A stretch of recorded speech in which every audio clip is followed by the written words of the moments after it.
bom ter você comigo aqui de novo. Tiramos uma semaninha aí de folga, mas agora vamos direto toda segunda-feira, 12h30, nosso encontro está marcado aqui na Voito, certo? Para quê? Para a gente falar aqui do nosso Pocketbook for You, conhecimento dos maiores autores e best-sellers compactados para encaixar no seu dia a dia. Você que está chegando agora, não nos conhece ou já nos conhece, você sabe que aqui a gente fala sobre livros, damos resumos de alguns livros muito importantes sobre estratégia, comunicação, liderança. E hoje o livro que a gente vai conversar é esse aqui, Vicente Falcone, O que Importa é o Resultado. Ao receber o material deste livro, que eu já havia lido e que eu já havia feito um resumo inicialmente aqui para a Voito, na primeira vez eu fiquei um pouco preocupada porque eu falei, caramba, só focar no resultado? Será que esse é o caminho? Bom, deixa eu entender o que o Falcone pensa acerca disso, né? Porque hoje no mundo, nas novas formas de administração e liderança e de autoconhecimento, conhecimento interno das empresas, só o resultado não é o importante, o caminho para chegar nele. Mas eu entendi, o que importa é o resultado, tem muito mais do que só isso aqui. E aí eu fui me aprofundando mais, hoje também dei uma pesquisada maior acerca dele, porque na verdade este é um livro, gente, olha que coisa mais interessante. As lições de gestão do consultor Vicente Falcone. Ele foi professor de engenharia da Universidade Federal de Minas Gerais, tá? E agora é consultor. Foi consultor de grandes empresas como Ambev, Sadia, Gerdau. Ele também foi do conselho do Unibanco, tá? Conselho consultor do Unibanco. E ele trabalha com um sistema baseado em análise de dados, cumprimento de metas, controle e padronização de processos, para que as empresas atinjam uma máxima eficiência. Poxa vida, Lili, a gente tem conversado aqui sobre outros autores que falam também de gente, de pessoas, e aí é onde vem o pulo do gato. Ele trabalha sim com análise, com metas, com controle e padronização, mas uma grande lição que ele mostra pra gente é que para tudo isso precisa de gente. Foi um conselho que ele deu para um dos gestores da Ambev, que a gente vai conversar daqui a pouquinho. Então a Veja coloca ele desta forma, tá? Ele fala aqui, então, o Marcel Telles, né, o terceiro homem mais rico do mundo, que é o sócio da 3G Capital, que comanda a Ambev, a Brahma, enfim, e ele fala da importância do livro. Ele fala, Falcone deu uma contribuição espetacular para o sucesso da nossa empresa. Esteve conosco desde o comecinho da Brahma, empresa controlada pelo grupo. Foi heróico, a gente precisava matar um leão por dia, ele escreveu no prefácio do livro. Então, foi ele que escreve o prefácio deste livro, que foi escrito pela Cristiane Correia, que eu já falo quem ela é. A Folha diz que o livro faz tributo ao consultor que mudou empresas no país. Então, nós não podemos desconsiderar, eu acho que nós temos que considerar grandes inteligências. E o Falcone, ele traz essa experiência de empresas do Japão durante uma guerra, que as empresas tiveram que buscar, crescer, economizar dentro de uma situação de muita precariedade, de muita falta. Nós estamos acostumados muitas vezes a ter sucesso na abundância. E já desde 2015 aqui no nosso país, com a situação financeira nos colocando à prova, nós também temos que aprender a trabalhar na escassez, crescer na escassez. Quando eu converso com algumas empresas, elas dizem sempre a culpa é da crise. Mas a crise já mostrou que grandes empresas podem crescer, desde que comecem a prestar atenção nos desperdícios, na falta de controle, na falta de metas e na falta de pessoas comprometidas. É isso que nós vamos mostrar hoje, que esse livro é indicado então para pequenos e grandes empresários que buscam se aprofundar em gestão. Gente, gestão é o maior desafio das empresas no mundo, sejam elas quais forem. Seja da mini empresa como a minha, que sou eu e mais um, do que empresas com milhões de pessoas, tá? E aqueles que estiverem dispostos, gente, a aprender com os desafios enfrentados por grandes organizações e iniciar as transformações necessárias para atingir o resultado. Nós vamos falar então sobre o autor, sobre as ideias, um pouco do overview e como aplicar na sua vida. Tá preparado? Eu estou dispostíssima! Então vem comigo que até 12h30 nós vamos arrebentar conversando sobre esse assunto que eu gosto muito e é muito interessante. Que quando eu comecei a empreender, era jornalista de televisão, editora-chefe de uma emissora de TV em Minas Gerais, e aí eu decidi empreender porque eu errei na liderança, e aí eu fui estudar. E aí fiz dezenas de cursos de autoconhecimento, de formação e tal. E uma das formas que eu descobri para trabalhar dentro das empresas da comunicação é uma das formas que o Falcone fez na Brahma, se eu não me engano, no Nordeste, que ele conta essa história para a autora do livro, que é a Cristiane Correia, uma colega de trabalho formada em jornalismo e foi considerada uma das pessoas mais influentes da época, da revista Época, tá gente? Não é época de época não, da revista Época. E ela também escreveu um livro sobre o Abílio, né, que ela fala determinado, ambicioso, polêmico, sonhos pares, juntando com esta obra que ela fala do Falcone, ela tem aí então alguns dos seus best-sellers, 60 mil exemplares vendidos. E ela conta a trajetória do Falcone, reunindo ideias de gestão e liderança que ele trabalhou em algumas empresas. Então ele entrevista pessoas e empresas com as quais o Falcone trabalhou. Então nós vamos trabalhar um pouquinho sobre isso, falar sobre isso, porque ele tem alguns pontos que merecem ser destacados. E eu quero a sua participação. Sabe por quê? Porque às vezes, eu quero sempre ressaltar uma coisa que é muito importante para que você possa compreender, que quando eu falo eu trago, né, a gente traz aqui um livro, a gente não traz, é a minha ideia, é a ideia da Voito. Gente, isso aqui é a ideia central do livro, tá? Podemos compactuar com ela ou não, mas o que eu trago aqui é a ideia do livro. Dentro da ideia do livro, eu trago algumas opiniões de experiências profissionais minha e de experiências de outros profissionais com as quais ou eu trabalhei ou eu li mais sobre o livro, fechou? Porque às vezes você fica, Lili defende isso, defende... Ei, eu penso que cada uma dessas obras que eu trago aqui para vocês, pedaços delas me ajudam a construir a minha metodologia de trabalho. Isso tem sido muito importante para a minha vida. Então, dentro dessa metodologia aqui, você pode tirar um trechinho que vai construir para a sua vida. Então, um pedacinho desse conhecimento pode te ajudar aí no seu momento profissional, no seu momento empresarial, no seu momento de mudança, de transição de carreira, de transição de posicionamento profissional. Fechou? Bora junto! Os principais assuntos, nós vamos apresentar então a trajetória e as principais ideias de modelo de gestão, junto às 10 regras obrigatórias do método criado por Falcone, certo? Qual é a primeira regra? Ele diz, sem medição não há gestão. Eu tenho uma outra frase que, se eu não me engano, é do Peter Drucker, quem não mede não gerencia. Se eu não me engano, eu acho que é o pai, né, da administração moderna. Sem medição não há gestão. Para ele tem que ter métrica. E eu estava conversando esses dias com uma empresa, que eu dou consultoria para uma moça que faz gestão, e eu estava explicando, ela estava falando assim, Lili, as pessoas não me respondem quando eu mando o relatório para a gente fazer análise, né, o nosso planejamento. Eu falei, qual é a métrica que vocês têm? Qual é? Para mostrar que se a pessoa não fizer, o que pode acontecer? E qual que é a sanção que essa pessoa comete quando ela não faz isso? Nós não temos. Então, sem medição não há gestão. Não tem como eu te pedir uma coisa e não medir qual é a sua entrega, eu propor uma ideia e não medir qual é o resultado dessa ideia. Essa é a proposta dele. Não é você ficar sentado em cima de números não, tá? É ter métrica. Ter entre 3 a 5 metas prioritárias para garantir o foco. Segundo ele, nós vamos nos aprofundar mais adiante, não é meta para mim que sou líder, não é meta para o gestor apenas, meta para todos da empresa. Desde o chão de fábrica até o CEO deve ter metas. Mas ele diz que de 3 a 5 são importantes. Por quê? Quando eu tenho muitas tantas outras, as pessoas têm desculpas e muitas delas bem estapafúrdias.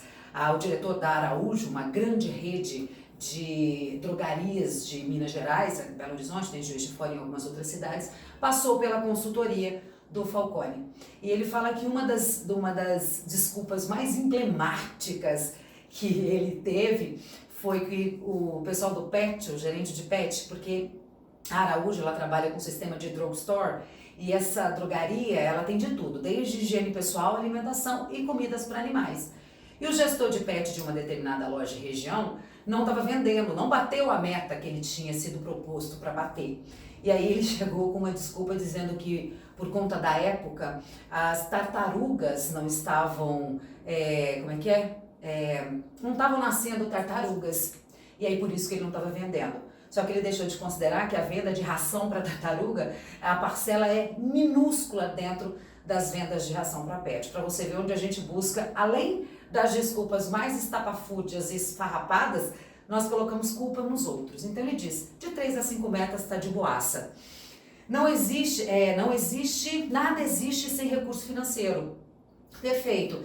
Aqui onde eu discuti, falei, poxa vida, eu gosto tanto de trabalhar com a ideia de que o dinheiro ele é importante dentro de uma organização, mas eu penso sempre que a pessoa traz o dinheiro, não o dinheiro traz a pessoa. Então investir em pessoas sempre vai fazer com que o dinheiro venha, em vez de investir só em tecnologia, em serviço, e esquecer das pessoas. Mas ele fala que aqui é o financeiro exatamente para o investimento em pessoas, tá? O que existe entre a situação atual e a meta é um problema.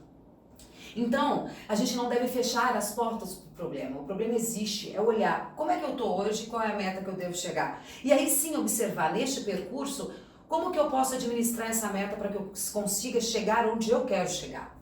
Outro ponto que eu gosto horrores. E ele fala do seguinte, aqui neste ponto não ver um problema, colocá-lo para debaixo do tapete é a pior coisa que existe. Problemas foram feitos para serem vistos, analisados, resolvidos e ultrapassados. Quero te chamar aqui a atenção para que você então tenha essa visão de que o problema ele é importante. Eu sou uma das pessoas que às vezes olha para o problema e falo, de novo você, linda Álvaro. Mas eu falo, não, vai embora, vamos lá, vamos resolver o problema. Conta-se no livro que ele foi também numa das empresas, se eu não me engano foi na Araújo ou na Sadia, e aí chegou numa loja onde tudo estava perfeito, e aí o gerente, o gestor começou a contar, isso é perfeito, estamos felizes com a meta. E ele olhou pro gestor e falou assim, olha, o que você faz de bom eu não consigo te ajudar, mas o que você tiver de problema eu consigo te ajudar. Querendo dizer o seguinte, se tiver tudo muito perfeito, eu não consigo te ajudar em nada. E de repente observe se você não está colocando para debaixo do tapete e querendo apenas mostrar o que é bom. A gente também tem que colocar à tona aquilo que não é interessante. E aí ele fala, a alta rotatividade de funcionários é inaceitável. E é mesmo. É mesmo, tá? Primeiro, ele fala que além de você perder um grande potencial, você faz com que as pessoas sejam suas espiãs lá fora. Levando a sua forma de gestão, levando a sua forma de trabalho, levando o seu dinheiro e também virando seus concorrentes. Porque eles começam a entrar, se unem e saem. Ele fala que o ideal é que seja de 4% a rotatividade, a saída de funcionários nas empresas. E hoje elas são de 30%. Diz ele que na Brahma era de 30% a 40% e ele não deu um motivo. Nós vamos explicar o porquê. Liderar é bater metas consistentes junto com a equipe, ponto. Ele diz, líder, ninguém ocupa espaço, fiel. Líder, ninguém ocupa espaço. É líder, é líder. Líder nós já falamos em habilidade. Não vem com essa palhaçada de achar assim, todos são líderes. Não, todos não são líderes. As pessoas podem ser formadas líderes, mas em determinada situação, em determinado projeto, tem que ter um mentor, tem que ter um líder, uma pessoa que vai junto com aquela equipe. Gente, é junto, tá? Não é o autoritário que diz, eu vim aqui para colocar essa empresa em ordem. Dane-se os caminhos que eu vou seguir. Ele fala, não, há caminhos a serem seguidos e eu vou falar mais sobre isso já já. Ele fala demitir é importante para que abra espaço para novas pessoas e também abra espaço para essa pessoa encontrar o melhor lugar no mercado. Olha, fazemos bem para os dois. Então demitir não é um bicho de 7 cabeças. Ela é importante. E ele fala de demitir de 5 a 10% de pessoas, principalmente aquelas que... Ele trabalha muito com meritocracia. Então ele fala o seguinte, se você tem pessoas que estão batendo meta, que estão crescendo, essas merecem ser observadas. E aquelas observadas e bonificadas. Aquelas que não estão fazendo isso, elas merecem encontrar um novo caminho, ou seja, serem demitidas. Então, por quê que ele trabalha com esse mérito? A pessoa conquistou, ela deve ser beneficiada, deve ser reconhecida. A que não conquistou merece buscar um caminho novo, tá? O passado, ele fala aqui, o resultado do passado não serve para o futuro. Mas eu fui muito bem sucedido no passado. Parabéns. E agora você caiu. Por quê? Porque ficou só com foco no passado. É a mesma coisa da gente querer emagrecer, a gente tá fora do peso e fala, mas há 2 anos eu tava magra. E daí? Há 2 anos. E aí o que você fez para manter? É a busca do conhecimento. Bom, ao longo de sua formação e especialização, então um pouquinho da trajetória dele na engenharia, Falcone conheceu várias faculdades e indústrias. Essa experiência, gente, ele elaborou esse método que considerava essencial para o sucesso das empresas brasileiras. Grande parte do conceito que ele utilizou veio do Japão pós-guerra, que era desconhecido no Brasil, tá? Aquilo que eu lhe disse, no Japão pós-guerra a situação estava muito complicada e as pessoas tinham que buscar algumas estratégias para poderem sobreviver e se reerguer naquele momento. E aí ele traz essa experiência para cá, se eu não me engano, foi na década de 1980, tá? Expandiu sua área de atuação para o governo e ainda produziu obras na área de gestão empresarial. Foi responsável pelos planos de relação de risco do apagão em 2001, estabelecendo metas de redução de consumo de energia para indústrias e comércios. Olha só, ele fez uma coisa que ele mesmo fala, raramente se viu no Brasil todos trabalhando para um objetivo comum, criou metas para a empresa, para o governo, indústrias e comércios. E cada um tinha que seguir sua meta para que a gente não tivesse o apagão. E aí a meta foi dentro daqueles planos que eu te mostrei aqui. Bom, medidas da gestão. Para ele, a eficácia da gestão é baseada no uso de dados estatísticos para resolver os problemas de forma analítica e estruturada. Uma moça que estudava engenharia no prédio onde ele tinha uma consultoria e dava cursos, pediu, ela e um amigo, eles estudavam, e ela foi entrevistada no livro, e ela pediu para fazer um curso dele gratuito, porque não tinha grana. Bom, fez o curso, depois fez uma pós-graduação na área de administração no Rio de Janeiro, logo depois essa moça foi colocar em ação os ensinamentos que ela tinha absorvido. E aí ela diz que uma das técnicas, no primeiro momento, numa empresa, ela colocou aquilo de uma vez, depois foi reformulando, é claro, e na última empresa em que ela estava, uma das técnicas muito interessantes é que ela já chegava numa empresa e falava assim, pro gerente de vendas, e aí, como é que tá a situação? A primeira coisa que ele mostrava era a meta que ele tinha e como estava o andamento da meta. Dados estatísticos. Aí ela chegava na área de administração, pá, tava lá a meta. Então, ela falou que dentro do conceito do Falcone, isso é importante para reuniões de análise de dados e gestão. Fora isso, ela chama de conversa de boteco, que é o que acontece em muitas reuniões, né, gente? Cada problema possui uma causa específica, portanto é necessária uma investigação objetiva para identificá-la.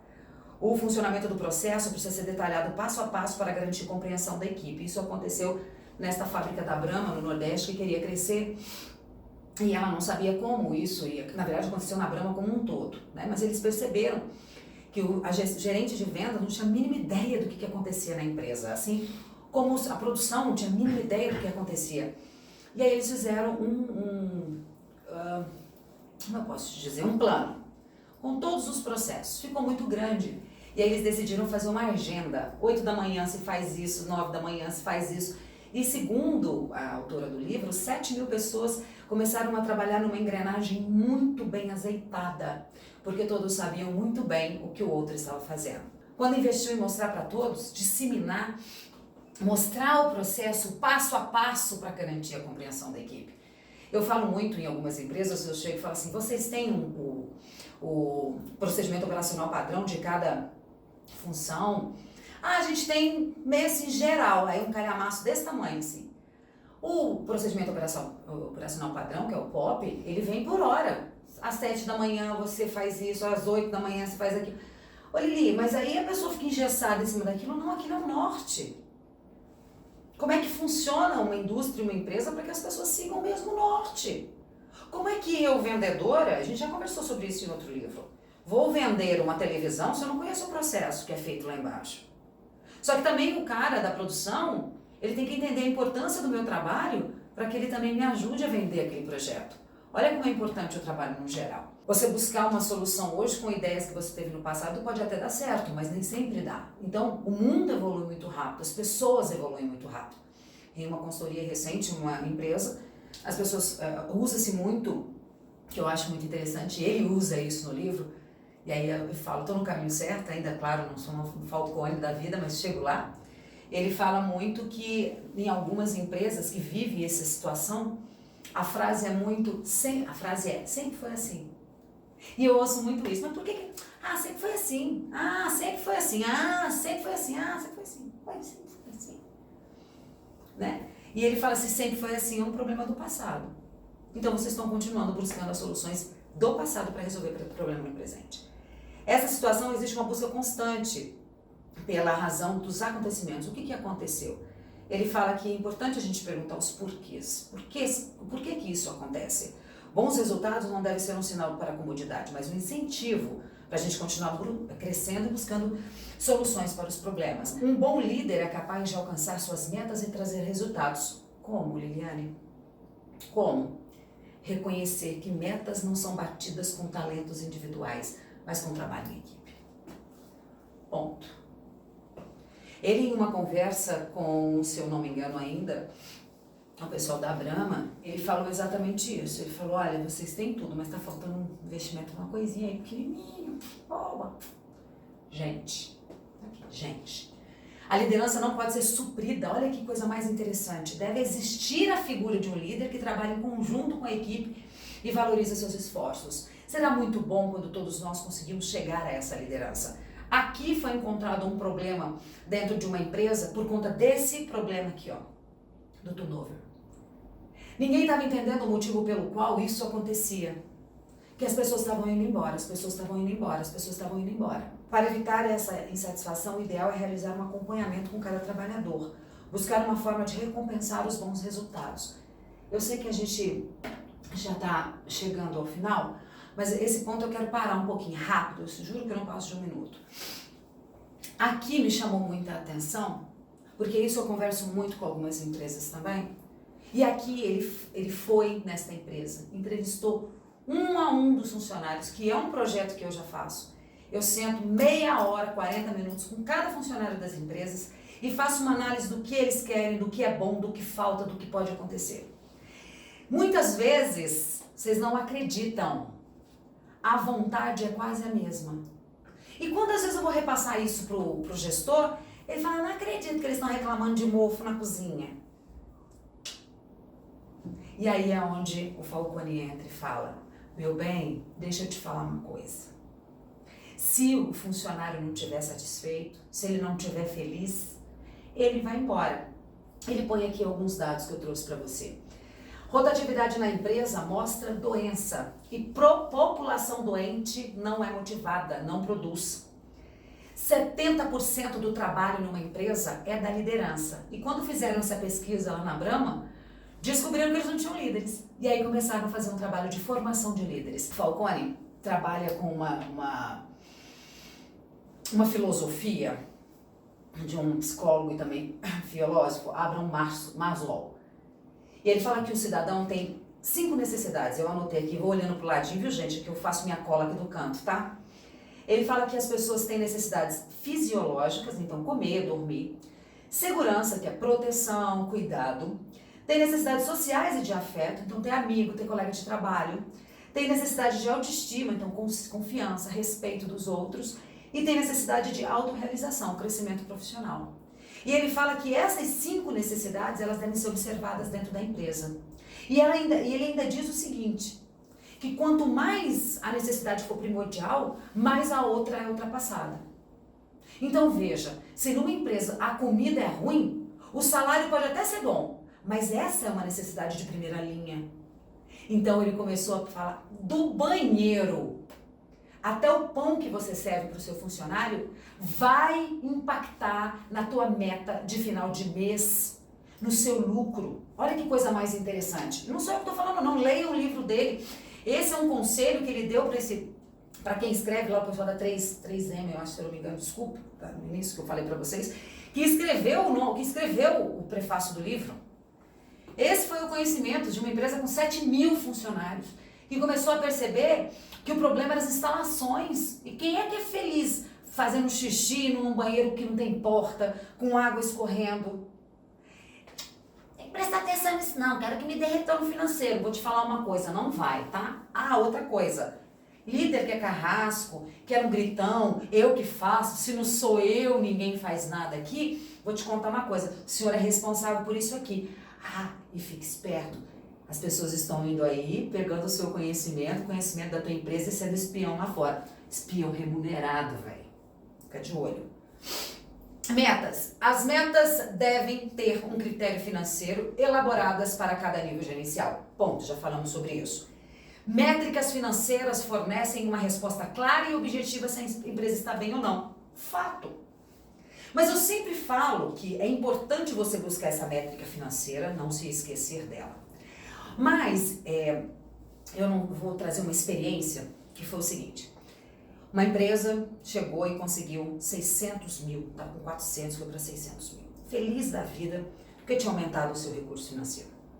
Só que na hora que sentou e viu a quantidade de funcionários estavam sendo pedindo demissão ou sendo demitidos, percebeu a quantidade de funcionários que estavam doentes, né, com problemas de pressão, psicológicos, então estava de atestado médico. E a quantidade e o aumento dos processos na justiça, os 200 mil a mais que ela conquistou, foi sob pena dessa perca gigantesca, que é muito mais do que 600 mil.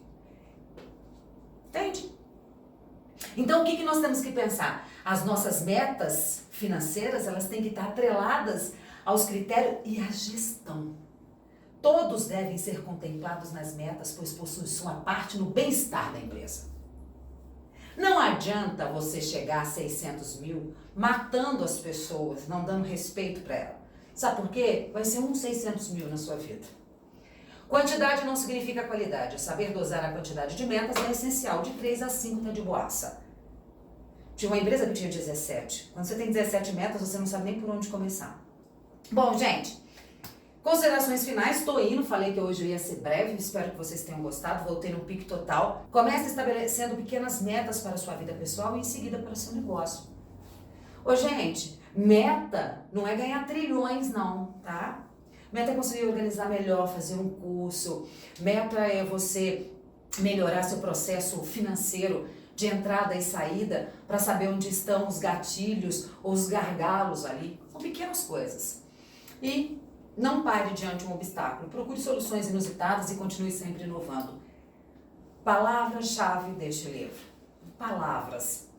Gente e problema não é um problema se ele for descoberto e aberto. Problema só é problema quando você deixa ele ali, ó, cutucando você. Lembra de uma historinha que eu contei pra vocês? Um homem queimou o braço e aquilo doía tanto que ele deixou uma atadura o tempo inteiro no braço. Uma atadura. Com medo de sentir dor, aquilo foi apodrecendo. Aquilo foi cheirando mal. Quando ele resolveu tirar aquela atadura, tirar aquela pele morta, uma nova pele cresceu. A dor sumiu. A dor foi momentânea. Falcone diz: problemas que estão embaixo do tapete são piores do que aqueles que estão sendo abertos para serem esclarecidos. Porque muitas vezes pequenos detalhes resolvem o problema. Este é o livro. Você pode entrar no nosso Pocketbook for You. Nós temos link para você adquirir este livro, tá bom? Nosso assunto, nossa conversa não precisa parar por aqui. Você pode estar conosco no youtube.com.br/Grupo Voito. Pode me procurar nas redes sociais também. Pode mandar mensagem aqui para a Voito, nas redes sociais da Voito, que estarei disponível para conversar com vocês. Entre então no youtube.com/Grupo Voito, inscreva-se na nossa página, ative o sininho de notificação que a gente manda um montão de coisa para vocês. Gostou desse conteúdo? Acha que algumas pessoas precisam ouvir isso que o Falcone disse? Na verdade, que o Falcone fez, Cristiane escreveu e eu estou passando para vocês? Compartilhe com seus amigos. Semana que vem eu estou de volta, mas antes eu quero te convidar para esse workshop, MASP, Método de Análise e Solução de Problemas. Tá com problema na sua empresa de baixo tapete? Vem assistir com a gente. Dia 10, terça, né, de amanhã até quinta-feira, às 12h30. Então você vai aprender as principais ferramentas e habilidades necessárias para resolver problemas aí na sua organização. E aí, na segunda-feira, às 12h30, eu volto falando deste livro que eu sou apaixonada, O Jeito Disney de Encantar os Clientes. É um livro incrível que você vai adorar. E a gente vai conversar na segunda-feira. Eu agradeço imensamente a sua participação, você está conosco. Procure e siga a gente nas redes sociais, Pocketbook for You também. E a gente se encontra segunda-feira, às 9h30. Tchau, tchau.